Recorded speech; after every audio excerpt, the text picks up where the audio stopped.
Bonjour à tous, nous voilà encore réunis pour voir un autre poste du bilan. Comme nous avons vu, le bilan est constitué de l'actif et du passif qui doivent être égaux. Nous avons vu que le passif était constitué des capitaux propres, des passifs non courants et des passifs courants. Nous avons déjà vu les capitaux propres. Aujourd'hui, nous allons voir les passifs non courants, pour commencer, qui sont constitués des emprunts et dettes financières, qui peuvent être ou bien des emprunts contractés auprès des banques à une longue durée, ou bien des emprunts contractés auprès d'organismes financiers.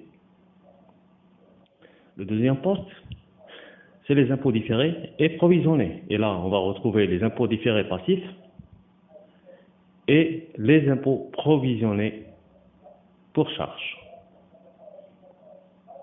Le troisième poste, c'est les autres dettes non courantes. Et là, on va trouver le droit de concédant.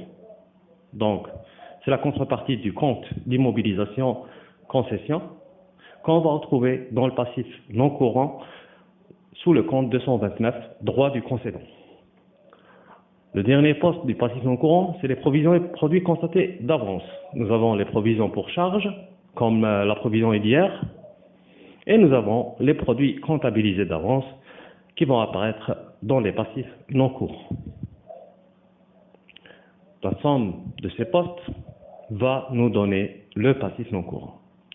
Dans les passifs courants, nous allons retrouver le premier poste qui est les fournisseurs et comptes rattachés. C'est les dettes contractées auprès des fournisseurs dans le cadre de l'exploitation. Le deuxième poste, c'est les impôts. Et là, nous allons retrouver la TVA. Nous allons retrouver la TAP. Et nous allons retrouver l'IBS. En gros, nous allons retrouver la plupart des impôts dans ce poste, à l'exception de ceux détenus pour le compte de tiers, comme l'IRG et les droits de timbre.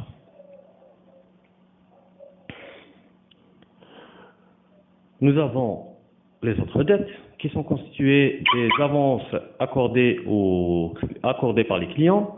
Nous avons les versements à faire sur les VMP. Nous avons la dette parafiscale. Nous avons la dette envers les associés ou actionnaires.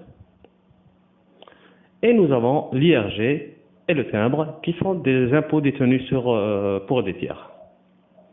Le dernier poste des passifs courants, c'est la trésorerie passive. Et là, on va retrouver les découverts et les facilités de caisse accordées par la banque. Je vous remercie pour votre attention et à très bientôt, Inch'Allah.